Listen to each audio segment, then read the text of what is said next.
ನಮಸ್ಕಾರ, ಪ್ರೈಮ್ ನ್ಯೂಸ್ಗೆ ಸ್ವಾಗತ. ನಾನು ಮಂಜುನಾಥ್ ತಾವಣಗೆರೆ. ಈಗ ಮುಖ್ಯಾಂಶಗಳು.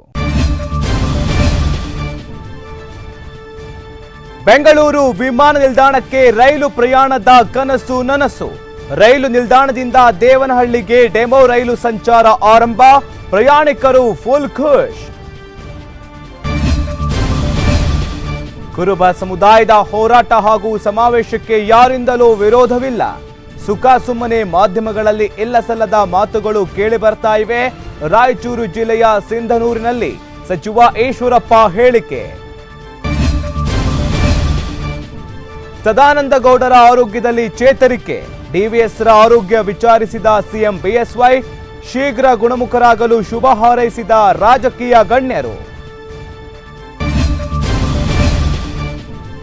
ಕುಕ್ಕೆ ಸುಬ್ರಹ್ಮಣ್ಯದಲ್ಲಿ ಬ್ಯಾಂಕ್ ಆಫ್ ಬರೋಡಾ ಎಟಿಎಂ ಸೇವೆ ಸ್ಥಗಿತ. ಪ್ರಧಾನಮಂತ್ರಿಗಳ ಕಾರ್ಯಾಲಯಕ್ಕೆ ದೂರು ನೀಡಿದ ಯುವ ಉದ್ಯಮಿ. ನಿತಿನ್ ನೂಚಿಲ ಮನವಿಗೆ ಸ್ಪಂದಿಸಿದ ಪಿಎಂ ಕಾರ್ಯಾಲಯ. ಅಭಿಮಾನಿಗಳು ಮತ್ತು ಸ್ನೇಹಿತರಿಗೆ ನಟಿ ಸಂದೇಶ ನೀಡಿದ ಸಂಜನಾ. ಕಷ್ಟದ ಸಮಯದಲ್ಲಿ ಜೊತೆಯಾಗಿ ನಿಂತವರಿಗೆ ಧನ್ಯವಾದ ಹೇಳಿದ ನಟಿ. ಇನ್ಸ್ಟಾಗ್ರಾಂ ಸ್ಟೇಟಸ್ ಮೂಲಕ ಕೃತಜ್ಞತೆ ಅರ್ಪಿಸಿದ ಗಲ್ರಾನಿ. ಕೆಂಪೇಗೌಡ ಅಂತಾರಾಷ್ಟ್ರೀಯ ವಿಮಾನ ನಿಲ್ದಾಣಕ್ಕೆ ರೈಲು ಪ್ರಯಾಣದ ಕನಸು ಇಂದು ಸಾಕಾರಗೊಂಡಿದೆ. ಕೆಎಸ್ಆರ್ ರೈಲು ನಿಲ್ದಾಣದಿಂದ ದೇವನಹಳ್ಳಿಗೆ ಡೆಮೋ ರೈಲು ಸಂಚಾರ ಆರಂಭವಾಗಿದೆ. ಕೆಎಸ್ಆರ್ ರೈಲು ನಿಲ್ದಾಣದಿಂದ ಹೊರಟ ಡೆಮೋ ರೈಲು ವಿಮಾನ ನಿಲ್ದಾಣ ಬಳಿಯ ಹಾಲ್ಟ್ ಸ್ಟೇಷನ್ಗೆ ಬೆಳಗ್ಗೆ 6:02 ತಲುಪಿತು. ಆ ಮೂಲಕ ಹೊಸ ಹಾಲ್ಟ್ ಸ್ಟೇಷನ್ ಸಾರ್ವಜನಿಕ ಸೇವೆಗೆ ಮುಕ್ತವಾಯಿತು. ಇದೇ ರೈಲಿನಲ್ಲಿ ಸಂಸದ ಪಿಸಿ ಮೋಹನ್ ಮತ್ತು ರೈಲ್ವೆ ಇಲಾಖೆ ಹಿರಿಯ ಅಧಿಕಾರಿಗಳು ಪ್ರಯಾಣ ಮಾಡಿದರು. ಹಾಲ್ಟ್ ಸ್ಟೇಷನ್ನಿಂದ ವಿಮಾನ ನಿಲ್ದಾಣಕ್ಕೆ 3 ಕಿಲೋಮೀಟರ್ ದೂರವಿದ್ದು ಅಲ್ಲಿಗೆ ಹೋಗಲು ಉಚಿತ ಬಸ್ ವ್ಯವಸ್ಥೆ ಕಲ್ಪಿಸಲಾಗಿದೆ. ರೈಲಿನಲ್ಲಿ ವಿಮಾನ ನಿಲ್ದಾಣ ತಲುಪಿದ ಪ್ರಯಾಣಿಕರು ಸಂತಸಪಟ್ಟರು.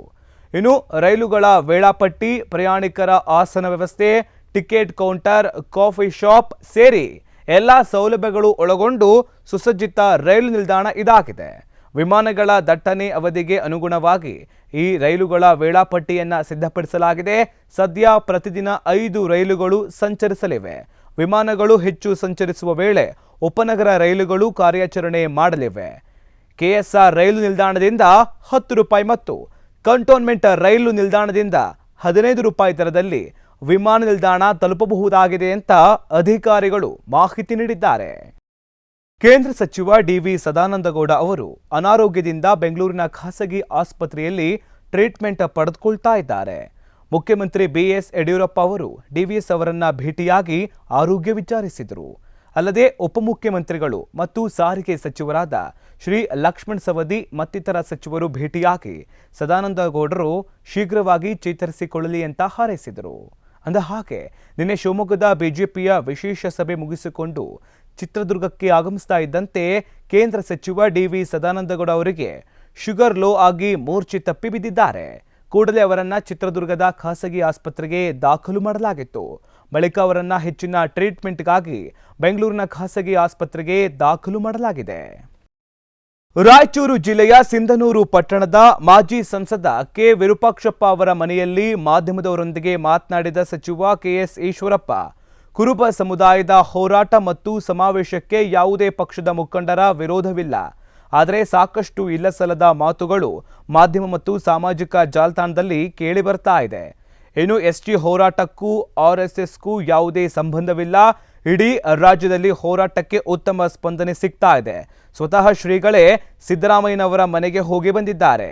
ಅವರು ಯಾವುದೇ ವಿರೋಧವನ್ನ ವ್ಯಕ್ತಪಡಿಸಿಲ್ಲ ಅಂತ ಹೇಳಿದ್ದಾರೆ ಅಂತ ಹೇಳಿದರು. ಪೂಜ್ಯ ಜಗದ್ಗುರುಗಳೇ ಹೇಳಿದ್ದಾರೆ, ಆರ್ಎಸ್ಎಸ್ಗೂ ಸಂಬಂಧ ಇಲ್ಲ. ಹೇಳಿದ ನಂತರ ಆರ್ಎಸ್ಎಸ್ ಬಗ್ಗೆ ನಾನು ಮಾತಾಡೋಕ್ಕೆ ಇಷ್ಟಪಡಲ್ಲ.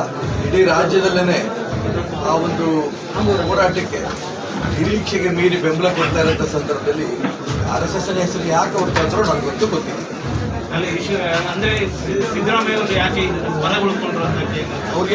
ರಾಯಚೂರಿನ ಸಿಂಧನೂರು ನಗರದಲ್ಲಿ ನಡೆದ ಬೃಹತ್ ಕುರುಬ ಸಮಾವೇಶಕ್ಕೆ ಕೆಎಸ್ ಈಶ್ವರಪ್ಪ ಆಗಮಿಸಿದರು.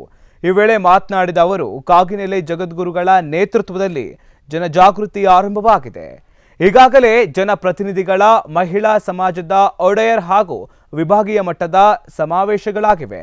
ಜನವರಿ 6ಕ್ಕೆ ದಾವಣಗೆರೆ, 7ಕ್ಕೆ ಶಿಕಾರಿಪುರದಲ್ಲಿ ಸಮಾವೇಶಗಳಿವೆ. ಜನವರಿ 14ರಿಂದ ಕಾಗಿನೆಲೆಯಿಂದ ಶ್ರೀಗಳ ನೇತೃತ್ವದಲ್ಲಿ ಪಾದಯಾತ್ರೆ ನಡೆಯಲಿದೆ. ಸ್ವತಂತ್ರ ಪೂರ್ವದಲ್ಲಿ ಕುರುಬರು ಎಸ್ಟಿ ಪಟ್ಟಿಯಲ್ಲಿದ್ದರು. ಸ್ವತಂತ್ರ ನಂತರದಲ್ಲಿ ಕೆಲವು ಬದಲಾವಣೆಗಳಾಗಿವೆ. ರಾಜಕೀಯ ಒತ್ತಡವಿಲ್ಲದೆ ಇರೋದ್ರಿಂದ ಕುರುಬರಿಗೆ ಮೀಸಲಾತಿ ಸಿಕ್ಕಿಲ್ಲ. ಹೀಗಾಗಿ ಜನಜಾಗೃತಿ ಮಾಡ್ತಾ ಇದ್ದೇವೆ ಅಂತ ಸಚಿವ ಕೆಎಸ್ ಈಶ್ವರಪ್ಪ ಹೇಳಿದರು. ನಿರೀಕ್ಷೆಗೆ ಮೀರಿ ಜನ ಬೆಂಬಲ ಸಂತೋಷ. ಈಗಾಗಲೇ ಕೇಂದ್ರದ ನಾಯಕರಿಗೆ,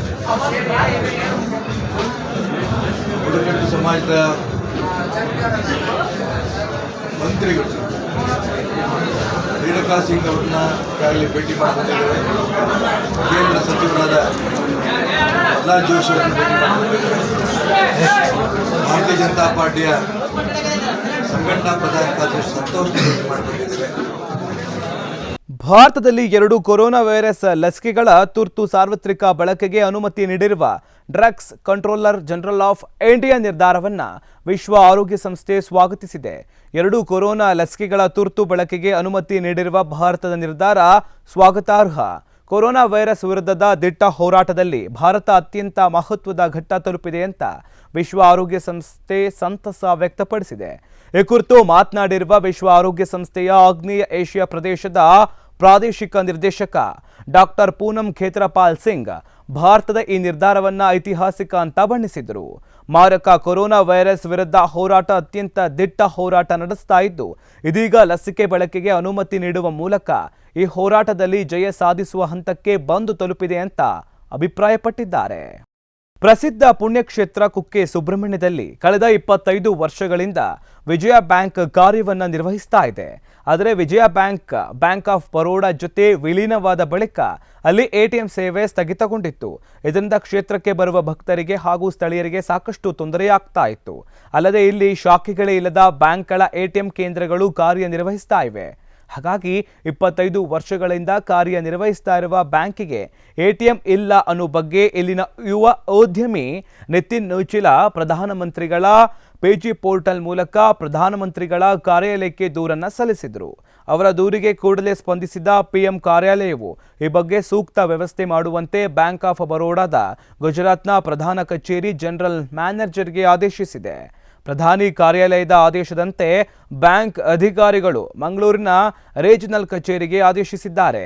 ಮಂಗಳೂರು ವಿಭಾಗದ ಜನರಲ್ ಮ್ಯಾನೇಜರ್ ನಿತಿನ್ ಅವರಿಗೆ ಇಮೇಲ್ ಸಂದೇಶದ ಮೂಲಕ ತಕ್ಷಣವೇ ಕುಕ್ಕೆಯಲ್ಲಿ ಎಟಿಎಂ ಕೇಂದ್ರ ಸ್ಥಾಪನೆಯ ಬಗ್ಗೆ ಭರವಸೆ ನೀಡಿದ್ದಾರೆ. ಬ್ಯಾಂಕ್ ಕಚೇರಿ ಸದ್ಯದಲ್ಲೇ ನೂತನ ಕಟ್ಟಡದಲ್ಲಿ ಕಾರ್ಯಾಚರಣೆ ನಡೆಸಲಿದೆ. ಈ ಸಂದರ್ಭದಲ್ಲಿ ನೂತನ ಎಟಿಎಂ ಕೂಡ ಸ್ಥಾಪನೆಯಾಗಲಿದೆ ಎಂಬ ಭರವಸೆಯನ್ನ ನಿತಿನ್ ಅವರಿಗೆ ಇಮೇಲ್ ಮೂಲಕ ಬ್ಯಾಂಕ್ ಅಧಿಕಾರಿಗಳು ನೀಡಿದ್ದಾರೆ. ಇದೀಗ ನಿತಿನ್ ಅವರ ಕಾರ್ಯಕ್ಕೆ ಸ್ಥಳೀಯರು ಮೆಚ್ಚುಗೆಯನ್ನ ವ್ಯಕ್ತಪಡಿಸಿದ್ದು, ಅವರ ಸಾಮಾಜಿಕ ಕಳಕಳಿಯನ್ನ ಅಭಿನಂದಿಸಿದ್ದಾರೆ. ಕಲಬುರಗಿ ಜಿಲ್ಲೆಯ ಆಳಂದ ತಾಲೂಕಿನ ಮಾದಾನ ಹಿಪ್ಪರ್ಗ ಗ್ರಾಮದಲ್ಲಿ ಮಾಳಿ ಸಮುದಾಯದಿಂದ ಮೊದಲ ಶಿಕ್ಷಕಿ ಸಾವಿತ್ರಿಬಾಯಿ ಫುಲೆಯವರ 190ನೇ ಜಯಂತಿಯನ್ನ ಆಚರಣೆ ಮಾಡಲಾಯಿತು. ಈ ವೇಳೆ ಮಾತನಾಡಿದ ಯುವ ಮುಖಂಡ ಮಲ್ಲಿನಾಥ ಬಂಬಾಸೆ, ಹಿಂದಿನ ಕಾಲದಲ್ಲಿ ಅತ್ಯಂತ ಶೋಷಣೆಗೆ ಒಳಗಾದವರಲ್ಲಿ 2 ವರ್ಗಗಳಾಗಿತ್ತು. ಒಂದು ಕೆಳವರ್ಗ ಮತ್ತು ಮಹಿಳೆಯರು ತೀರಾ ಕನಿಷ್ಠವಾಗಿ ನೋಡಲಾಗ್ತಾ ಇದ್ದ ಸಮಯದಲ್ಲಿ ಶಿಕ್ಷಣ ಅನ್ನುವುದು ದೂರ ಉಳಿದಿತ್ತು. ಅಂತಹ ಸಂದರ್ಭದಲ್ಲಿ ಶಿಕ್ಷಣದಿಂದ ಮಾತ್ರ ಬದಲಾವಣೆ ಸಾಧ್ಯ ಅಂತ ತೋರಿಸಿಕೊಟ್ಟವರು ಸಾವಿತ್ರಿಬಾಯಿ ಫುಲೆ ಅಂತ ಹೇಳಿದರು. ಈ ವೇಳೆ ತಾಲೂಕು ಪಂಚಾಯತ್ ಸದಸ್ಯ ಸಾತಪ್ಪ ಕೋಳಶೆಟ್ಟಿ, ಮುಖಂಡ ಶಿವಪ್ಪ ಕೋಳಶೆಟ್ಟಿ, ಶಿವಲಿಂಗಪ್ಪ ಇತರರು ಉಪಸ್ಥಿತರಿದ್ದರು.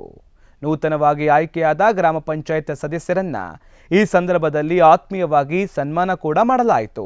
ಈ ಒಂದು ನಮ್ಮ ಭಾರತ ದೇಶದಲ್ಲಿ ಹಿಂದಿನ ಕಾಲದಲ್ಲಿ ಮೇಲು ಕೀಳು ಎಂಬ ಭಾವನೆ ಬಹಳಷ್ಟಿತ್ತು. ಕೆಳಜಾತಿಯವರಿಗೆ ಶಿಕ್ಷಣದ ಕೊರತೆ ಬಹಳಷ್ಟು ಕಾಡ್ತಾ ಇತ್ತು. ಆಗಿನ ಕಾಲದಲ್ಲಿ ಶಿಕ್ಷಣಕ್ಕೆ ಹೆಚ್ಚು ಒತ್ತು ಕೊಡ್ತಾ ಇರಲಿಲ್ಲ. ಅಂತಹ ಸಮಯದಲ್ಲಿ ಉಳಿದ ಎಲ್ಲ ಜಾತಿಗಳನ್ನು ಎದುರಿಗೆ ಹಾಕಿಕೊಂಡು ಒಂದು ಕೆಳಜಾತಿಯವರಿಗೆ ಭಾರತೀಯ ಜನತಾ ಪಾರ್ಟಿಯ ಬೆಂಬಲಿತ ಅಭ್ಯರ್ಥಿಗಳಿಗೆ ವಿನಾಕಾರಣ ತೊಂದರೆ ನೀಡಿ ಗೂಂಡಾವರ್ತನೆ ಮಾಡ್ತಾ ಇದ್ದಾರೆ ಜೆಡಿಎಸ್ ಶಾಸಕರು ಅಂತ ಪ್ರಸಾದ್ ಆರೋಪ ಮಾಡಿದ್ದಾರೆ. ಅರಸೀಕೆರೆಯ ಪತ್ರಿಕಾಗೋಷ್ಠಿಯಲ್ಲಿ ಮಾತನಾಡಿದ ಪ್ರಾಧಿಕಾರದ ಅಧ್ಯಕ್ಷ ಎಂಡಿ ಪ್ರಸಾದ್, ಜಾತಿಗಳ ನಡುವೆ ವಿಷಬೀಜ ಬಿತ್ತುವ ಕೆಲಸ ಮಾಡ್ತಾ ಇರುವ ಕೆಎಂ ಶಿವಲಿಂಗೇಗೌಡ ಕೋತಿ ಮೊಸರು ತಿಂದು ಮೇಕೆ ಬಾಯಿಗೆ ಒರೆಸುವ ಕೆಲಸ ಮಾಡ್ತಾ ಇದ್ದಾರೆ. 125ಕ್ಕೂ ಹೆಚ್ಚು ಗ್ರಾಮ ಪಂಚಾಯಿತಿಯ ಸದಸ್ಯರು ಗೆದ್ದು ಬಂದಿರುವ ಹಿನ್ನೆಲೆಯಲ್ಲಿ ಶಾಸಕ ಶಿವಲಿಂಗೇಗೌಡ ಹತಾಶರಾಗಿ 400ಕ್ಕೂ ಹೆಚ್ಚು ಸದಸ್ಯರು ಗೆದ್ದಿದ್ದಾರೆ ಅಂತ ಸುಳ್ಳು ಪತ್ರಿಕಾಗೋಷ್ಠಿ ನಡೆಸಿರುವುದು ಖಂಡನೀಯ ಎಂದರು. ಕೂಡ್ಲಿಗಿ ತಾಲೂಕಿನ ಹುಡೇಂ ಗ್ರಾಮ ಪಂಚಾಯಿತಿಯಲ್ಲಿ ಚುನಾವಣೆಗೆ ಸ್ಪರ್ಧಿಸಿದ್ದ ದುರ್ಗೇಶ್ ಮತ್ತು ಪಾಪಣ್ಣ ಎಂಬುವರು 2 ತಿಂಗಳ ಮೊದಲೇ ಚರಂಡಿ ಮತ್ತು ಊರಿನ ಬಾಗಿಲು ಸರಿ ಮಾಡುವ ಮೂಲಕ ಎಲ್ಲರ ಮೆಚ್ಚುಗೆಗೆ ಪಾತ್ರರಾಗಿದ್ದಾರೆ. ಅಲ್ಲದೆ ಚುನಾವಣೆಯಲ್ಲಿ ಗೆಲುವು ಸಾಧಿಸಿದ್ದಾರೆ. ಅವರ ಸಮಾಜ ಸೇವೆಯನ್ನ ನೋಡಿಯೇ ನಾವು ಅವರನ್ನ ಆಯ್ಕೆ ಮಾಡಿದ್ದೇವೆ ಅಂತ ಊರಿನ ಗ್ರಾಮಸ್ಥರು ಹೇಳಿದ್ದಾರೆ. ಬೆಳಗಾವಿ ಜಿಲ್ಲೆಯ ಮೂಡಲಗಿ ತಾಲೂಕಿನ ಗುಜನಟ್ಟಿ ಗ್ರಾಮ ಪಂಚಾಯಿತಿ ಚುನಾವಣೆಯಲ್ಲಿ ಗೆದ್ದ ಸದಸ್ಯರಿಗೆ ಪ್ರಮಾಣ ಪತ್ರ ಹಾಗೂ ಸತ್ಕಾರ ಸಮಾರಂಭ ನಡೆಯಿತು. ನೂತನವಾಗಿ ಚುನಾಯಿತರಾದ ಸದಸ್ಯರಿಗೆ ಚುನಾವಣೆ ಅಧಿಕಾರಿಗಳು ಪ್ರಮಾಣ ಪತ್ರವನ್ನು ನೀಡಿದರು. ಈ ಸಮಯದಲ್ಲಿ ಗ್ರಾಮ ಪಂಚಾಯಿತಿ ಹಾಗೂ ಗ್ರಾಮಸ್ಥರಿಂದ ನೂತನ ಸದಸ್ಯರಿಗೆ ಸತ್ಕಾರವನ್ನ ಮಾಡಲಾಯಿತು. ಕಾರ್ಯಕ್ರಮದ ಅಧ್ಯಕ್ಷತೆಯನ್ನ ಕೃಷ್ಣಪ್ಪ ಬಡ್ರೋಳಿ ವಹಿಸಿದರು. ವ್ಯಕ್ತಿ ಹಾಗೂ ಬೊಲೋರ ನಡುವೆ ಡಿಕ್ಕಿಯಾಗಿ ಸ್ಥಳದಲ್ಲೇ ವ್ಯಕ್ತಿ ಸಾವನ್ನಪ್ಪಿರುವ ಘಟನೆ ಚಿಕ್ಕಬಳ್ಳಾಪುರ ಜಿಲ್ಲೆಯ ಚಿಂತಾಮಣಿ ತಾಲೂಕಿನ ನಡುಂಪಳ್ಳಿ ಬಳಿ ನಡೆದಿದೆ. ಬಾಗೇಪಲ್ಲಿ ತಾಲೂಕಿನ ಪಾತಪಾಳ್ಯ ಹೋಬಳಿ ಗಡ್ಡುವಾರಿಪಲ್ಲಿಯ 33 ವರ್ಷದ ಶಿವ ಮೃತಪಟ್ಟಂತ ದುರ್ದೈವಿ. ಶಿವ ತನ್ನ ಪತ್ನಿ ಮತ್ತು ಮಗುವಿನೊಂದಿಗೆ ಬೆಂಗಳೂರಿನಿಂದ ಚಿಂತಾಮಣಿ ಮಾರ್ಗವಾಗಿ ಬಾಗೇಪಲ್ಲಿಯ ತಮ್ಮ ಸ್ವಗ್ರಾಮ ಗಡ್ಡುವಾರಿಪಲ್ಲಿಗೆ ಬೈಕ್ನಲ್ಲಿ ತೆರಳುವಾಗ ನಡುಂಪಲ್ಲಿ ಬಳಿ ಎದುರಿನಿಂದ ಬಂದ ಬೊಲೊರೋ ಡಿಕ್ಕಿಯಾಗಿದೆ. ಅಪಘಾತದಲ್ಲಿ ಶಿವು ಸ್ಥಳದಲ್ಲೇ ಅಸುನೀಗಿದ್ದು ಪತ್ನಿ ಹಾಗೂ ಮಗುವಿಗೆ ಗಂಭೀರ ಗಾಯಗಳಾಗಿವೆ. ಇನ್ನು ಗಾಯಾಳುಗಳಿಗೆ ಚಿಂತಾಮಣಿ ಸಾರ್ವಜನಿಕ ಆಸ್ಪತ್ರೆಯಲ್ಲಿ ಟ್ರೀಟ್ಮೆಂಟ್ ನೀಡಲಾಗ್ತಾ ಇದೆ. ಸ್ಥಳಕ್ಕೆ ಕೇಚಾರ್ಲಹಳ್ಳಿ ಪೊಲೀಸರು ಭೇಟಿ ನೀಡಿ ಪರಿಶೀಲನೆ ನಡೆಸಿದ್ದಾರೆ. ಬಾಗೇಪಲ್ಲಿ ನಗರದಿಂದ ಗ್ರಾಮಗಳವರೆಗೂ ತನ್ನ ವಿಸ್ತಾರವನ್ನ ಪಡೆದಿರುವ ಶ್ರೀ ಕ್ಷೇತ್ರ ಧರ್ಮಸ್ಥಳ ಗ್ರಾಮಾಭಿವೃದ್ಧಿ ಯೋಜನೆ ತಾಲೂಕಿನಲ್ಲಿ 6 ವರ್ಷಗಳ ಹಿಂದೆ ಪ್ರಾರಂಭಗೊಂಡು 2258 ಸಂಘಗಳ ಮೂಲಕ 18,971 ಸದಸ್ಯರನ್ನ ಒಳಗೊಂಡಿದೆ. ಮೊದಲೇ ಈ ಭಾಗದಲ್ಲಿ ಸರಿಯಾದ ಸಮಯಕ್ಕೆ ಮಳೆ ಬಾರದೆ ಬೆಳೆ ಇಲ್ಲದೆ ಬಯಲು ಸೀಮೆ ಪ್ರದೇಶವಾದ ಈ ತಾಲೂಕಿಗೆ ಧರ್ಮಸ್ಥಳ ಸಂಘ ವರದಾನವಾಗಿ ಕೆರೆಗಳ ಪುನಶ್ಚೇತನ, ಅನುದಾನ, ಶಿಷ್ಯವೇತನ ಕಾರ್ಯಕ್ರಮ, ಕೃಷಿ ಕಾರ್ಯಕ್ರಮ, ಕೃಷಿ ತರಬೇತಿ ಇಂತಹ ಇನ್ನೂ 10 ಹಲವು ಕಾರ್ಯಕ್ರಮಗಳ ಮೂಲಕ ಬಡವರಿಗೆ, ನಿರ್ಗತಿಕರಿಗೆ ಸಹಾಯ ಹಸ್ತ ಚಾಚಿದೆ. ಇದೇ ಸಂದರ್ಭದಲ್ಲಿ ಧಾರ್ಮಿಕ ಶ್ರದ್ಧಾ ಕೇಂದ್ರಗಳ ಸ್ವಚ್ಛತಾ ಕಾರ್ಯಕ್ರಮದ ಕರಪತ್ರ ಬಿಡುಗಡೆ ಮಾಡಿ ಮಾತನಾಡಿದ ಜಿಲ್ಲಾ ನಿರ್ದೇಶಕರಾದ ಬಿ ವಸಂತ್ ಅವರು ತಮ್ಮ ಸಂಘದ ಕಾರ್ಯಕ್ರಮದ ಬಗ್ಗೆ ವಿವರಿಸಿದರು. ಕಾರ್ಯಕ್ರಮದಲ್ಲಿ ತಾಲೂಕು ಯೋಜನಾಧಿಕಾರಿ ಗಿರೀಶ್ ಎ, ವಲಯದ ಯೋಜನಾಧಿಕಾರಿ ಸಾರಮ್ಮ, ಸಂಘದ ಕಚೇರಿ ಸಿಬ್ಬಂದಿ ವಿಷ್ಣು ಇತರರು ಹಾಜರಿದ್ದರು. ನಮ್ಮ ಗ್ರಾಮಾಭಿವೃದ್ಧಿ ಯೋಜನೆ ಸುಮಾರು ಕಳೆದ 38 ವರ್ಷಗಳಿಂದ ಇಡೀ ನಮ್ಮ ಕರಾವಳಿ ಭಾಗದಲ್ಲಿ ನಡೀತಾ ಇದೆ. ಸುಮಾರು ಇವತ್ತು ಕರ್ನಾಟಕ ರಾಜ್ಯದ 30 ಜಿಲ್ಲೆಯಲ್ಲಿ ಕೂಡ ಈ ಕಾರ್ಯಕ್ರಮ ನಡೀತಾ ಇದೆ. ಸುಮಾರು 5 ಲಕ್ಷ ಸಂಘಗಳನ್ನು ಒಳಗೊಂಡ ಹಾಗೆ ಸುಮಾರು 45 ಲಕ್ಷ ಸದಸ್ಯರು ಒಳಗೊಂಡ ಹಾಗೆ ಈ ಕಾರ್ಯಕ್ರಮ ಯಶಸ್ವಿ ರೀತಿಯಲ್ಲಿ ನಡೀತಾ ಇದೆ. ಪ್ರಮುಖವಾಗಿ ನಮ್ಮ ಈ ತಾಲೂಕಿನಲ್ಲಿ ಸುಮಾರು 2800 ಸಂಘಗಳಿದೆ. ಸುಮಾರು 21,000 ಸದಸ್ಯರನ್ನು ಒಳಗೊಂಡ ಹಾಗೆ ಇಲ್ಲಿದೆ. ಈ ತಾಲೂಕಿನಲ್ಲಿ ಈಗಾಗಲೇ ಸುಮಾರು 6 ವರ್ಷಗಳಿಂದ ಬಹಳಷ್ಟು ಜನಪರ ಕಾರ್ಯಕ್ರಮ ನಡೀತಾ ಇದೆ. ಚಿಕ್ಕಬಳ್ಳಾಪುರ ನಗರದ ಪ್ರಶಾಂತ್ ನಗರದಲ್ಲಿ ಗ್ರಾಮ ಪಂಚಾಯಿತಿ ಸದಸ್ಯರಿಗೆ ಅಭಿನಂದನೆ ಕಾರ್ಯಕ್ರಮ ಹಾಗೂ ಕೆಪಿಸಿಸಿ ಸದಸ್ಯ ಎನ್ ವಿನಯ್ ಶ್ಯಾಮ್ ಹುಟ್ಟುಹಬ್ಬವನ್ನ ಪಕ್ಷದ ಎಲ್ಲಾ ಕಾರ್ಯಕರ್ತರೊಂದಿಗೆ ಹಾಗೂ ಮುಖಂಡರೊಂದಿಗೆ ಆಚರಣೆ ಮಾಡಲಾಯಿತು. ಈ ವೇಳೆ ಮಾತನಾಡಿದ ವಿನಯ್ ಶ್ಯಾಮ್ ತಂದೆ ಜಿಎಚ್ ನಾಗರಾಜ್, ನಮ್ಮ ಕುಟುಂಬದಿಂದ ನಮ್ಮ ಮಗ ವಿನಯ್ ಶ್ಯಾಮ್ ರವರನ್ನ ಪೂರ್ಣ ಪ್ರಮಾಣವಾಗಿ ರಾಜಕೀಯಕ್ಕೆ ಇವತ್ತಿನಿಂದ ಅರ್ಪಿಸಿದ್ದೇನೆ. ವಿನಯ್ ಶ್ಯಾಮ್ಗೆ ಯುವಕರನ್ನ ಪಕ್ಷಕ್ಕೆ ಬರಮಾಡಿಕೊಳ್ಳುವಂತ ಚತುರತೆ ಇದೆ. ಆದರೆ ರಾಜಕೀಯವಾಗಿ ಅನುಭವವಿಲ್ಲದೆ ಇರಬಹುದು. ಬಡವರಿಗೆ, ನಿರ್ಗತಿಕರಿಗೆ ಸಹಾಯ ಮಾಡುವ ಗುಣವಿದೆ. ಪಕ್ಷದ ಮುಖಂಡರು, ಸದಸ್ಯರು, ಕಾರ್ಯಕರ್ತರು ಆತನ ಬೆನ್ನೆಲುಬಾಗಿ ನಿಂತು ಬೆಳೆಸಬೇಕು ಅಂತ ಮನವಿ ಮಾಡಿದರು. ತದನಂತರ ಕೆಪಿಸಿಸಿ ಸದಸ್ಯ ವಿನಯ್ ಶ್ಯಾಮ್ ಅವರು ಮಾತನಾಡಿ, ನಮ್ಮ ಪಕ್ಷದ ಹಿರಿಯರಿಗೆ, ಮುಖಂಡರಿಗೆ, ಸದಸ್ಯರಿಗೆ ಮೊದಲೇದಾಗಿ ಅಭಿನಂದನೆ ತಿಳಿಸ್ತೇನೆ. ಇವತ್ತು ಪಕ್ಷದ ಮುಖಂಡರು ಹಾಗೂ ಸದಸ್ಯರು ಸಹಸ್ರಾರು ಸಂಖ್ಯೆಯಲ್ಲಿ ಬಂದು ನನ್ನ ಹುಟ್ಟುಹಬ್ಬದ ಶುಭಾಶಯಗಳನ್ನು ತಿಳಿಸಿದ್ದಾರೆ. ಅವರೆಲ್ಲರಿಗೂ ಕೂಡ ನಾನು ಚಿರಋಣಿ ಎಂದರು. ನನ್ನ ಮಗನಾದಂಥ ವಿನಯ್ ಶ್ಯಾಮ್ ಅವರು ಈಗ ರಾಜಕೀಯ ಪಾದಾರ್ಪಣೆ ಮಾಡಿದ್ದಾರೆ. ಅವರಿಗೆ ಇಡೀ ಚಿಕ್ಕಬಳ್ಳಾಪುರದ ಜನತೆಗೆ ಅಲ್ಲದೆ ಇಡೀ ನಮ್ಮ ಚಿಕ್ಕಬಳ್ಳಾಪುರ ಜಿಲ್ಲಾದ್ಯಂತ ಎಲ್ಲರ ಸಹಕಾರ, ಕಾಂಗ್ರೆಸ್ ಬಂಧುಗಳ ಸಹಕಾರ, ಎಲ್ಲ ದೀನದಲಿತರ ಸಹಕಾರ, ಹಿಂದುಳಿದ ವರ್ಗದವರ ಸಹಕಾರ, ಅಲ್ಪಸಂಖ್ಯಾತರ ಸಹಕಾರ ಈ ಸಂದರ್ಭದಲ್ಲಿ ಅವರಿಗೆ ಕೊಟ್ಟು ಹಿಂದೆಯಿಂದ ಏನು ಕಾಂಗ್ರೆಸ್ಗೆ ಒಂದು ಬೆಂಬಲವಾಗಿ ನಿಂತಿತ್ತು ಅದೇ ರೀತಿ ಅವರೂ ದೇಕ್ಲು. ಏನು ಇವತ್ತು ಸಹಸ್ರಾರು ಸಂಖ್ಯೆಯಲ್ಲಿ ಎಲ್ಲರೂ ಬಂದು ಏನು ಕಾರ್ಯಕರ್ತರು ಮುಖಂಡರು ಎಲ್ಲರೂ ಬಂದು ಇವತ್ತು ನಮಗೆ ಹುಟ್ಟದ ಹಬ್ಬದ ಶುಭಾಶಯಗಳು ಕೋರಿದ್ದಾರೆ. ಎಲ್ಲರಿಗೂ ನಾವು ಲೈಫ್ ಲಾಂಗ್ ಚಿರಋಣಿಯಾಗಿರ್ತೀವಿ. ಎಲ್ಲರೂ ಧನ್ಯವಾದ ಹೇಳಕ್ಕೆ ಇಷ್ಟಪಡ್ತೀನಿ. ಕುಡಿಯಲು ಹಣ ಕೊಡ್ಲಿಲ್ಲ ಅಂತ ತನ್ನ ಅಜ್ಜಿಯನ್ನ ಕಲ್ಲಿಂದ ಜಜ್ಜಿ ಕೊಲೆ ಮಾಡಿದ ಹೃದಯ ವಿದ್ರಾವಕ ಘಟನೆ ಚಿಕ್ಕಬಳ್ಳಾಪುರ ಜಿಲ್ಲೆಯ ಗೌರಿಬಿದನೂರು ತಾಲೂಕಿನ ವೇದಲವೇಣಿ ಗ್ರಾಮದಲ್ಲಿ ನಡೆದಿದೆ. 68 ವರ್ಷದ ನರಸಮ್ಮ ಕೊಲೆಯಾದ ವೃದ್ಧೆ. ಇನ್ನು 28 ವರ್ಷದ ನರಸಿಂಹಮೂರ್ತಿ ಕೊಲೆ ಮಾಡಿದ ಮೊಮ್ಮಗ. ನರಸಿಂಹಮೂರ್ತಿ ತನ್ನ ಅಜ್ಜಿಯ ಬಳಿ ಕುಡಿಯಲು ಹಣ ಕೇಳಿದ್ದು ಹಣ ನೀಡಲು ನಿರಾಕರಿಸಿದ್ದಾಳೆ ಎಂಬ ಕಾರಣಕ್ಕೆ ಕಲ್ಲಿಂದ ಜಜ್ಜಿ ಕೊಲೆ ಮಾಡಿ ಪರಾರಿಯಾಗಿದ್ದಾನೆ. ಇನ್ನು ಸ್ಥಳಕ್ಕೆ ಗೌರಿಬಿದನೂರು ಗ್ರಾಮಾಂತರ ಪೊಲೀಸರು ಭೇಟಿ ನೀಡಿ ಪರಿಶೀಲನೆ ನಡೆಸಿ ಆರೋಪಿಯನ್ನ ಬಂಧಿಸಿದ್ದಾರೆ. ಈ ಸಂಬಂಧ ಗ್ರಾಮಾಂತರ ಠಾಣೆಯಲ್ಲಿ ಪ್ರಕರಣ ಕೂಡ ದಾಖಲಾಗಿದೆ. ಮಳವಳ್ಳಿ ತಾಲೂಕಿನ ತಳಗವಾದಿ ಗ್ರಾಮದ ತಮ್ಮ ನಿವಾಸದಲ್ಲಿ ಸಿಪಿಐಎಂ ಮುಖಂಡ ಕೃಷ್ಣೇಗೌಡ ಸುದ್ದಿಗೋಷ್ಠಿ ನಡೆಸಿದರು. ಈ ವೇಳೆ ಮಾತನಾಡಿದ ಅವರು, ಈಗ ಗೆದ್ದಿರುವ ಎಲ್ಲ 19 ಮಂದಿ ಗ್ರಾಮ ಪಂಚಾಯಿತಿ ಸದಸ್ಯರುಗಳು ವಿವಿಧ ಪಕ್ಷದಲ್ಲಿದ್ದರೂ ಕೂಡ ಎಲ್ಲರೂ ಒಟ್ಟಾಗಿ ಗ್ರಾಮ ಪಂಚಾಯಿತಿ ಅಭಿವೃದ್ಧಿ ನಡೆಸಲು ಚುನಾವಣೆ ಸಂದರ್ಭದಲ್ಲಿ ಸಿಂಡಿಕೇಟ್ ಮಾಡಿಕೊಂಡು ಸ್ಪರ್ಧಿಸಿದ್ದೆವು. ನಾವು ಗ್ರಾಮ ಪಂಚಾಯಿತಿ ವಿಷಯದಲ್ಲಿ ಮಾತ್ರ ಸಿಂಡಿಕೇಟ್ ಆಗಿಯೇ ಇದ್ದು ಪಕ್ಷಾತೀತವಾಗಿ ಭ್ರಷ್ಟಾಚಾರದ ವಿರುದ್ಧ ಹಾಗೂ ಗ್ರಾಮ ಪಂಚಾಯಿತಿ ಅಭಿವೃದ್ಧಿಗಾಗಿ ಒಟ್ಟಿಗೆ ಇರ್ತೇವೆ ಎಂದರು. ಯಾವುದೇ ಕಾರಣಕ್ಕೂ ನಾವು ಗ್ರಾಮ ಪಂಚಾಯಿತಿ ವಿಚಾರದಲ್ಲಿ ಪಕ್ಷ ಅಂತ ಗುರುತಿಸೋದಿಲ್ಲ ಅಂತ ಈ ವೇಳೆ ಸ್ಪಷ್ಟನೆ ನೀಡಿದರು. ಇನ್ನು ಸುದ್ದಿಗೋಷ್ಠಿಯಲ್ಲಿ ಕೃಷಿ ಕೂಲಿಕಾರರ ಸಂಘದ ಜಿಲ್ಲಾಧ್ಯಕ್ಷ ಪುಟ್ಟಮಾದು, ಜೆಡಿಎಸ್ ಹಿರಿಯ ಮುಖಂಡರಾದ ಚೌಡಪ್ಪ, ಚೌಡೇಗೌಡ ಸೇರಿದಂತೆ ಗ್ರಾಮ ಪಂಚಾಯಿತಿ ನೂತನ ಸದಸ್ಯರು ಹಾಜರಿದ್ದರು. ಈ 19 ಜನ ಎಲ್ಲ ಪಕ್ಷಗಳಿಗೆ ಸೇರಿದವರು ಮತ್ತು ಯಾವುದೇ ಪಕ್ಷಕ್ಕೆ ನಿರ್ದಿಷ್ಟವಾಗಿ ಬಂಧನಕ್ಕೆ ಒಳಗಾಗದಿರೋರು. ವೈಯಕ್ತಿಕವಾಗಿ ಅವ್ರು ಯಾವುದಾದ್ರೂ ಪಕ್ಷದ ವೇದಿಕೆಗಳಲ್ಲಿ ಗುರುತಿಸ್ಕೋಬಹುದು. ಆದರೆ ಪಂಚಾಯಿತಿ ಸದಸ್ಯರಾಗಿ ನಾವು ಭ್ರಷ್ಟಾಚಾರದ ವಿರುದ್ಧ ಮತ್ತು ಪಂಚಾಯಿತಿ ಅಭಿವೃದ್ಧಿಗಾಗಿ ಒಂದುಗೂಡಿರ್ತಕ್ಕಂಥ ಒಂದು ತಂಡ ನಮ್ಮದು. ಬಹಳ ಮುಖ್ಯವಾಗಿ ಭ್ರಷ್ಟಾಚಾರದ ವಿರುದ್ಧ ಮತ್ತು ತಳಗವಾದಿ ಗ್ರಾಮ ಪಂಚಾಯಿತಿಯ ಸಮಗ್ರ ಅಭಿವೃದ್ಧಿಗಾಗಿ ಒಂದಾಗಿರ್ತಕ್ಕಂಥ ತಂಡ. ರಾಜ್ಯ ಸರ್ಕಾರದ ಆದೇಶದಂತೆ ಎಲ್ಲಾ ಕಾಲೇಜುಗಳು ಈಗಾಗಲೇ ಪ್ರಾರಂಭವಾಗಿತ್ತು. ಅದರಂತೆ ಮೊಳಕಾಲ್ಮೂರು ಪಟ್ಟಣದ ಜೂನಿಯರ್ ಕಾಲೇಜು ಕೂಡ ಎಲ್ಲ ಕೊರೋನಾ ನಿಯಮದ ಪಾಲನೆಯೊಂದಿಗೆ ಆರಂಭವಾಗಿದೆ.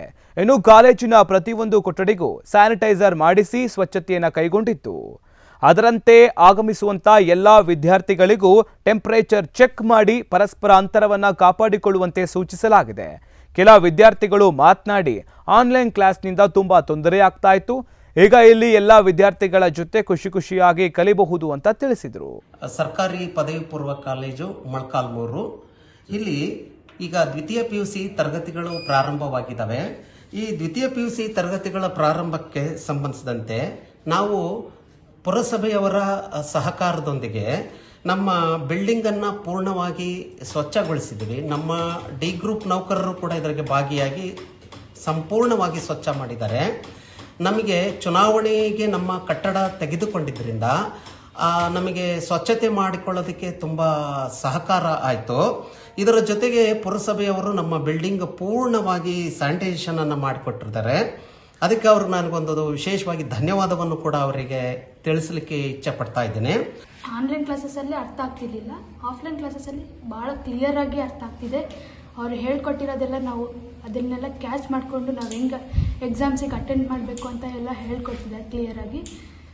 ಮತ್ತು ಭಾಳ ಜನಕ್ಕೆ ಕಣ್ಣಿನ ಪ್ರಾಬ್ಲಮ್ಸ್ ಎಲ್ಲ ಬರ್ತಿದ್ವು ಆನ್ಲೈನ್ ಕ್ಲಾಸಸ್ಸಿಂದ. ನಮಗೆ ಆಫ್ಲೈನ್ ಕ್ಲಾಸಸ್ ಎಲ್ಲ ಕ್ಲಿಯರಾಗೂ ಅರ್ಥ ಆಗ್ತಿದೆ ಮತ್ತು ನಾವು ಕಣ್ಣಿನ ಪ್ರಾಬ್ಲಮ್ಸು ಏನೂ ಬರೋದಿಲ್ಲ. ಕಳೆದ ಗ್ರಾಮ ಪಂಚಾಯಿತಿ ಚುನಾವಣೆಯ ರಾಜಕೀಯ ದಳ್ಳೂರಿಗೆ ಸರ್ಕಾರಿ ಹಿರಿಯ ಪ್ರಾಥಮಿಕ ಶಾಲೆಯ ಕಾಂಪೌಂಡ್ ನೆಲಸಮವಾಗಿರುವ ಘಟನೆ ಮಂಡ್ಯ ಜಿಲ್ಲೆ ನಾಗಮಂಗಲ ತಾಲೂಕಿನ ಹೊಣಕೆರೆ ಹೋಬಳಿಯ ಮಣ್ಣಹಳ್ಳಿ ಗ್ರಾಮದಲ್ಲಿ ನಡೆದಿದೆ. 2014-15ನೇ ಸಾಲಿನ ನರೇಗಾ ಯೋಜನೆಯಡಿ 9.50 ಲಕ್ಷ ವೆಚ್ಚದಲ್ಲಿ ನಿರ್ಮಿಸಲಾಗಿದ್ದ ಕಾಂಪೌಂಡ್ ಅನ್ನ ಟ್ರ್ಯಾಕ್ಟರ್ ಮೂಲಕ ನೆಲಸಮ ಮಾಡಲಾಗಿದೆ ಎಂಬುದನ್ನು ಟ್ರ್ಯಾಕ್ಟರ್ ಚಕ್ರದ ಗುರುತು ಸಾಕ್ಷೀಕರಿಸ್ತಾ ಇವೆ. ಸುಮಾರು 30 ಮೀಟರ್ಗೂ ಉದ್ದದ ಕಾಂಪೌಂಡ್ ನೆಲಸಮವಾಗಿರೋದು ಸಾಕಷ್ಟು ಜನರ ಆಕ್ರೋಶಕ್ಕೆ ಕಾರಣವಾಗ್ತಾ ಇದೆ. ಇನ್ನು ಈ ವಿಚಾರಕ್ಕೆ ಸಂಬಂಧಪಟ್ಟಂತೆ ಡಿಸೆಂಬರ್ 31ರ ರಾತ್ರಿ ಈ ಘಟನೆ ನಡೆದಿದೆ ಅಂತ ಶಾಲೆಯ ಮುಖ್ಯೋಪಾಧ್ಯಾಯರು ಪೊಲೀಸ್ ಸ್ಟೇಷನ್ನಲ್ಲಿ ದೂರು ದಾಖಲಿಸಿದ್ದಾರೆ. ಮೊನ್ನೆ ನಡೆದ ಗ್ರಾಮ ಪಂಚಾಯಿತಿ ಚುನಾವಣೆಯಲ್ಲಿ ಸೋಲು ಅನುಭವಿಸಿದ ನಟರಾಜ್ ಎಂಬುವರು ನನ್ನ ಪರ ಗೆಲುವಿಗೆ ಸಹಕರಿಸಲಿಲ್ಲ ಎಂಬ ಕಾರಣದಿಂದ ನನಗೆ ಸಪ್ಲೈ ಬಿಲ್ ತಡೆಯುವ ಉದ್ದೇಶದಿಂದ ಇಡೀ ಕಾಂಪೌಂಡ್ ನೆಲಸಮಗೊಳಿಸಿದ್ದಾರೆ ಅವರ ವಿರುದ್ಧ ಪೊಲೀಸ್ ಸ್ಟೇಷನ್ನಲ್ಲಿ ದೂರು ಕೂಡ ದಾಖಲಿಸಿದ್ದೇನೆ ಅಂತ ಕಾಮಗಾರಿ ಮಾಡಿದ್ದ ಸ್ಥಳೀಯ ಗ್ರಾಮಸ್ಥರಾದ ನಾಗಭೂಷಣ್ ಹೇಳಿದ್ದಾರೆ. ಈ 2020ನೇ ಚುನಾವಣೆಯಲ್ಲಿ ಗ್ರಾಮ ಪಂಚಾಯತ್ ಚುನಾವಣೆಯಲ್ಲಿ ನಾನೇ ಈ ಕಾಮಗಾರಿ ನಿರ್ವಹಿಸಿದ್ದೆ ಏಜೆನ್ಸಿಯಾಗಿ. 2020ನೇ ಚುನಾವಣೆಯಲ್ಲಿ ಕೆಲವರು ನಮ್ಮ ವಿರುದ್ಧವಾಗಿ ಮಾಡಿರೋ ಅನ್ನೋ ಕಾರಣಕ್ಕೋಸ್ಕರವಾಗಿ ಈ ಕಾಂಪೌಂಡನ್ನು ಉಳಿಸೋರೆ. ಇದು ಕೂಲಿ ಸಾಮಗ್ರಿ ಬಾಬತು ಇಲ್ಲಿ ಪಾವತಿ ಆಗಿಲ್ಲದೆ ಇರೋದ್ರಿಂದ ಈ ಕಾಮಗಾರಿ ಈ ಹಣ ಅವ್ರಿಗೆ ಸಿಗಬಾರ್ದು ಅನ್ನೋ ಕಾರಣ ದುರುದ್ದೇಶದಿಂದ ಡೆಮಾಲಿಷ್ ಮಾಡೋರು. ಕೊಡಗು ಜಿಲ್ಲೆಯ ಸೋಮವಾರಪೇಟೆ ತಾಲೂಕಿನ ಸಿಗೆಕೋರೆ ಗ್ರಾಮದಿಂದ ಕಾವೇರಿ ನದಿ ದಾಟಿ ಪಿರಿಯಾಪಟ್ಟಣ ತಾಲೂಕಿನ ಚಿಕ್ಕ ಕಮುರವಳ್ಳಿ ಗ್ರಾಮಕ್ಕೆ ಬಂದು 4 ಆನೆಗಳು ಬೇಡು ಬಿಟ್ಟಿವೆ. ಪಿರಿಯಾಪಟ್ಟಣ ತಾಲೂಕಿನ ವಲಯ ಅರಣ್ಯಾಧಿಕಾರಿ ರತನ್ ಹಾಗೂ ಅರಣ್ಯ ಸಿಬ್ಬಂದಿ ಹಾಗೆ ಸೋಮವಾರಪೇಟೆ ತಾಲೂಕಿನ ಅರಣ್ಯ ಇಲಾಖೆ ಸಿಬ್ಬಂದಿ ಬೆಟ್ಟದಪುರ ಸ್ಟೇಷನ್ ಪೊಲೀಸರು ಸೇರಿ ಆನೆಗಳನ್ನು ಓಡಿಸುವ ಕಾರ್ಯದಲ್ಲಿ ನಿರತರಾಗಿದ್ದಾರೆ. ಇನ್ನು ಈ ವೇಳೆ ಮಾತನಾಡಿದ ವಲಯ ಅರಣ್ಯಾಧಿಕಾರಿ ರತನ್, ಜನರು ದೂರ ಇದ್ದು ಆನೆಗಳನ್ನು ಓಡಿಸಲು ಸಹಕಾರ ನೀಡಬೇಕು ಅಂತ ಮನವಿ ಮಾಡಿದರು. ಸ್ಥಳದಲ್ಲಿ Bettadapura police station probationary IPS ಅಧಿಕಾರಿ ಜಿತೇಂದ್ರ ಕುಮಾರ್ ದಯಾಮ, ASI ವಿಜಯ್, ಸೋಮಶೇಖರ್ ಮತ್ತು ಉಪವಲಯ ಅರಣ್ಯಾಧಿಕಾರಿ ಮಧುಸೂದನ್ ಇತರರು ಹಾಜರಿದ್ದರು. ಭೀಮಾ ತೀರದ ನಟೋರಿಯಸ್ ಹಂತಕ ಬಾಗಪ್ಪ ಪೂಜೆ ಮಾಡ್ತಾ ಇರುವ ವಿಡಿಯೋ ವೈರಲ್ ಆಗಿದೆ. ತನ್ನ ಮನೆ ದೇವರ ಪೂಜಾ ಕಾರ್ಯಕ್ರಮದಲ್ಲಿ ತಲವಾರ್ನಿಂದ ಕುಂಬಳಕಾಯಿ ಹಾಗೂ ಬಾಳೆದಿಂಡು ಕತ್ತರಿಸಿರುವ ವಿಡಿಯೋ ಇದೀಗ ಸೋಷಿಯಲ್ ಮೀಡಿಯಾದಲ್ಲಿ ಸಖತ್ ವೈರಲ್ ಆಗ್ತಾ ಇದೆ. ಭೀಮಾ ತೀರದ ಹಂತಕ ಬಾಗಪ್ಪ ಹರಿಜನ ಸೊಲ್ಲಾಪುರ ಜಿಲ್ಲೆ ಅಕ್ಕಲಕೋಟೆ ತಾಲೂಕಿನ ಬಬಲಾದ ಗ್ರಾಮದ ಯಲ್ಲಮ್ಮ ದೇವಿ ದೇವಸ್ಥಾನದಲ್ಲಿ ನಡೆದ ಪೂಜಾ ಕಾರ್ಯಕ್ರಮ ಬಳಿಕ ತಲವಾರ್ನಿಂದ ಕುಂಬಳಕಾಯಿ ಹಾಗೂ ಬಾಳೆದಿಂಡನ್ನ ಕೊಚ್ಚಿದ್ದಾರೆ. ಇನ್ನು ಬಾಗಪ್ಪ ಮಕ್ಮಲ್ ಟೋಪಿ, ಬಿಳಿ ಧೋತಿ, ಬಿಳಿ ಶಲ್ಯದಲ್ಲಿ ವಿಶೇಷ ವಸ್ತ್ರದಲ್ಲಿ ವಿಭಿನ್ನವಾಗಿ ಕಂಡುಬಂದಿದ್ದಾರೆ.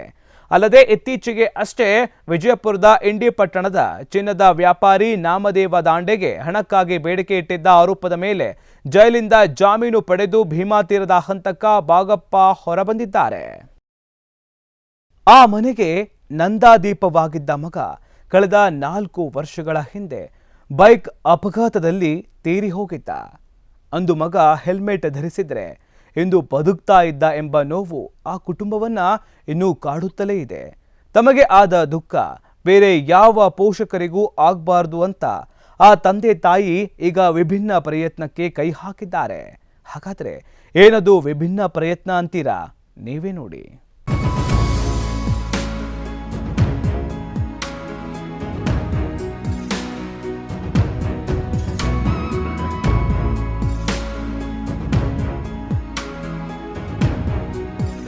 ಹೀಗೆ ಹೆಲ್ಮೆಟ್ ನೀಡಿ ಅಪಘಾತದ ಕುರಿತು ಅರಿವು ಮೂಡಿಸ್ತಾ ಇರೋ ದೃಶ್ಯ.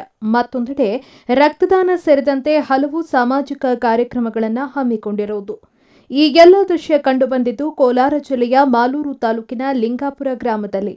ಹೌದು, ಲಿಂಗಾಪುರ ಗ್ರಾಮದ ಕೃಷ್ಣಪ್ಪ ಎಂಬವರು ಕಳೆದ 4 ವರ್ಷದಿಂದ ಮಗನ ನೆನಪಿಗಾಗಿ ಮಗನ ಸ್ಮರಣಾ ದಿನದಂದು ಸಾರ್ವಜನಿಕರಿಗೆ ಉಚಿತವಾಗಿ 200ಕ್ಕೂ ಹೆಚ್ಚು ಹೆಲ್ಮೆಟ್ ನೀಡಿ ರಕ್ತದಾನ ಶಿಬಿರ ನಡೆಸಿ ಅಪಘಾತದ ಕುರಿತು ಜನಗಳಿಗೆ ಜಾಗೃತಿ ಮೂಡಿಸುತ್ತಿದ್ದಾರೆ.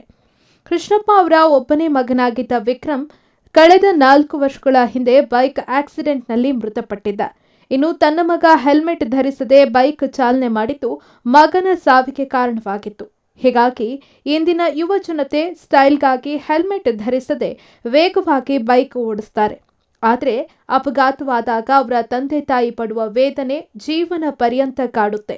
ಇದ್ದ ಒಬ್ಬ ಮಗನನ್ನ ಕಳೆದುಕೊಂಡ ನಾವು ಪಡ್ತಾ ಇರೋ ನೋವು ಬೇರೆ ಯಾವೊಬ್ಬ ಪೋಷಕರಿಗೆ ಕಾಡಬಾರದು ಎಂದು ಜಾಗೃತಿ ಮೂಡಿಸಲಾಗ್ತಾ ಇದೆ ಎಂದು ಮೃತಪಟ್ಟ ಯುವಕನ ತಂದೆ ಕೃಷ್ಣಪ್ಪ ಹೇಳಿದ್ದಾರೆ.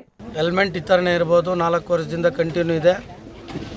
ಅದೇ ಅಂಗನವಾಡಿ ಸ್ಕೂಲ್ಗಳಿಗೆ ಬಟ್ಟೆ ಇರ್ಬೋದು ಮತ್ತು ಬೀರು, ಈ ಸಾರಿ ಹೆಚ್ಚಾಗಿ ಅಂದರೆ ವಾಟರ್ ಫಿಲ್ಟ್ರು RO ಪ್ಲಾಂಟು ಇದು ಮಾಡಿಸಿ ಒಂದು 10 ಗಡಿ ಭಾಗದಲ್ಲಿ ತಮಿಳುನಾಡು ಹಾಗೂ ನಮ್ಮ ಆಂಧ್ರ ಗಡಿ ಭಾಗದಲ್ಲಿ ಮಕ್ಕಳಿಗೆ ಪಾಪ ನೀರಿಗೆ ತೊಂದರೆ ಇರ್ತದೆ.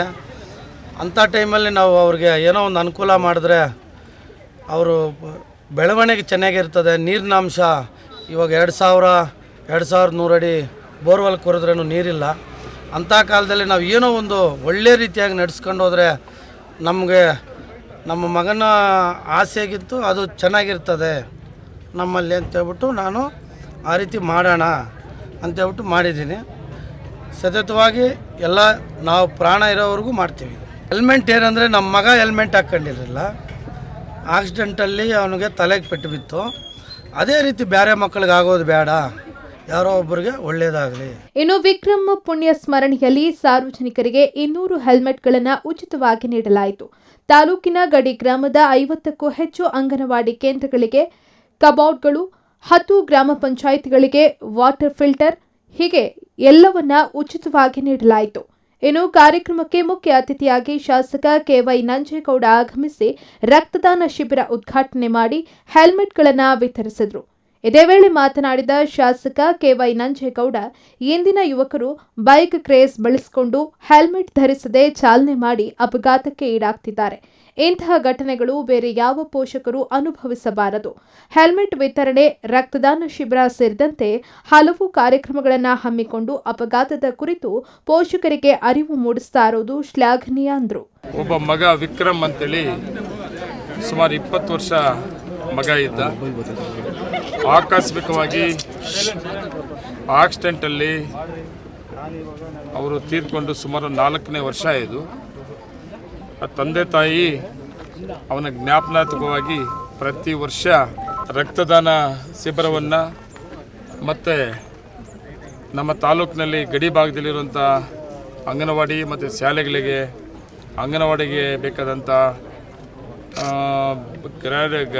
ಬೀರು ಇರ್ಬೋದು, ಮತ್ತು RO ಫಿಲ್ಟ್ರ್ ವಾಟರು ಶಾಲೆಗಳಿಗೆ ಕೊಡುವಂಥದ್ದು ಸುಮಾರು ಕಾರ್ಯಕ್ರಮಗಳು ಅವರು ಹೆಸರಲ್ಲಿ ಸುಮಾರು 4 ವರ್ಷಗಳಿಂದ ಈ ಕಾರ್ಯಕ್ರಮವನ್ನು ನಡೆಸ್ಕೊಂಡ್ಬರ್ತಾ ಇದ್ದಾರೆ. 4 ವರ್ಷದಲ್ಲಿ ಕೂಡ ನಾನು ಕಾರ್ಯಕ್ರಮ ಭಾಗವಹಿಸ್ತಾ ಇದ್ದೀನಿ. ಇವತ್ತಿನ ಶಾಸಕನಾಗಿ ಭಾಗವಹಿಸ್ತಾ ಇರೋದಿಲ್ಲ, ನಾನು ಶಾಸಕನ ಆಗೋಕ್ಕೂ ಮೊದಲು ಕೂಡ ಈ ಕಾರ್ಯಕ್ರಮದಲ್ಲಿ ಭಾಗವಹಿಸ್ತಾ ಇದ್ದೆ. ಈ ಕಾರ್ಯಕ್ರಮ ಇದೇ ರೀತಿ ಮುಂದುವರಿಸ್ಕೊಂಡು ಹೋಗ್ತಾ ಇರೋದು. ಒಟ್ಟಾರೆಯಾಗಿ ಆಸರಿಯಾಗಬೇಕಿದ್ದ ಮಗನನ್ನ ಕಳೆದುಕೊಂಡು ಪ್ರತಿದಿನ ಅನುಭವಿಸ್ತಾ ಇರೋ ದುಃಖವನ್ನ ಬೇರೆ ಯಾವ ಪೋಷಕರು ಅನುಭವಿಸಬಾರದು ಎಂದು ಕೃಷ್ಣಪ್ಪ ಅವರು ಮಾಡ್ತಾ ಇರೋ ಕಾರ್ಯ ನಿಜಕ್ಕೂ ಶ್ಲಾಘನೀಯ. Maruthesh Kumar, express TV, Malur. Sandalwood ನಟಿ ಸಂಜನಾ ಗಲ್ರಾನಿ ಡ್ರಗ್ಸ್ ಪ್ರಕರಣದಲ್ಲಿ ಜೈಲು ಸೇರಿ ಬಿಡುಗಡೆಯಾದ ಬಳಿಕ ಮೊದಲ ಬಾರಿಗೆ ಸಾಮಾಜಿಕ ಜಾಲತಾಣದ ಮೂಲಕ ಪ್ರತಿಕ್ರಿಯೆ ನೀಡಿದ್ದಾರೆ. ಜೈಲಿಂದ ಬಿಡುಗಡೆಯಾಗಿ 1 ತಿಂಗಳ ಬಳಿಕ ಸಂಜನಾ ಸಾಮಾಜಿಕ ಜಾಲತಾಣದಲ್ಲಿ ಪ್ರತ್ಯಕ್ಷರಾಗಿದ್ದಾರೆ. ಕಷ್ಟದ ಸಮಯದಲ್ಲೂ ಜೊತೆಯಲ್ಲಿ ನಿಂತ ಅಭಿಮಾನಿಗಳಿಗೆ ಮತ್ತು ಸ್ನೇಹಿತರಿಗೆ ಧನ್ಯವಾದ ತಿಳಿಸಿದ್ದಾರೆ. ಇನ್ಸ್ಟಾಗ್ರಾಂ ಮೂಲಕ ಸಂದೇಶ ಬರೆದುಕೊಂಡಿರುವ ಸಂಜನಾ ದೀರ್ಘವಾಗಿ ಬರೆದುಕೊಂಡಿದ್ದಾರೆ. ಕಷ್ಟದ ಸಮಯದಲ್ಲೂ ಜೊತೆಯಲ್ಲಿ ನಿಂತ ಅಭಿಮಾನಿಗಳಿಗೆ ಧನ್ಯವಾದ ತಿಳಿಸಿದ ಸಂಜನಾ ಸದ್ಯದಲ್ಲೇ ಸಾಮಾಜಿಕ ಜಾಲತಾಣದಿಂದ ಸಕ್ರಿಯರಾಗೋದಾಗಿ ಹೇಳಿದ್ದಾರೆ. ನಾನು ಪ್ರತಿಯೊಬ್ಬರ ಸಂದೇಶವನ್ನು ಓದ್ತಾ ಇದ್ದೇನೆ. ನಿಮ್ಮ ನಿಜವಾದ ಕಾಳಜಿ ಮತ್ತು ಪ್ರೀತಿಯೇ ನನಗೆ ಆಶೀರ್ವಾದ. ಆರೋಗ್ಯ ಸರಿಯಾದ ಮೇಲೆ ನಾನು ಮತ್ತೆ ಮೊದಲಿನಂತೆ ಸಾಮಾಜಿಕ ಜಾಲತಾಣಕ್ಕೆ ಮರಳುತ್ತೇನೆ. ನಿಮ್ಮೆಲ್ಲರ ಪ್ರೀತಿಗೆ ವಿಶೇಷವಾಗಿ ನನ್ನ ಕುಟುಂಬ, ಸ್ನೇಹಿತರು ಮತ್ತು ನನ್ನ ಅಭಿಮಾನಿಗಳಿಗೆ ನಾನು ಧನ್ಯವಾದ ಹೇಳಿದರೂ ಕೂಡ ಸಾಲೋದಿಲ್ಲ ಅಂತ ಬರೆದುಕೊಂಡಿದ್ದಾರೆ. ಇವಿಷ್ಟು ಈ ಹೊತ್ತಿನ ಪ್ರಮುಖ ಸುದ್ದಿ. ನೇರ ಸುದ್ದಿ, ನಿರಂತರ ಮನೋರಂಜನೆಗಾಗಿ ನೋಡ್ತಾ ಇರಿ ಎಕ್ಸ್‌ಪ್ರೆಸ್ ಟಿವಿ.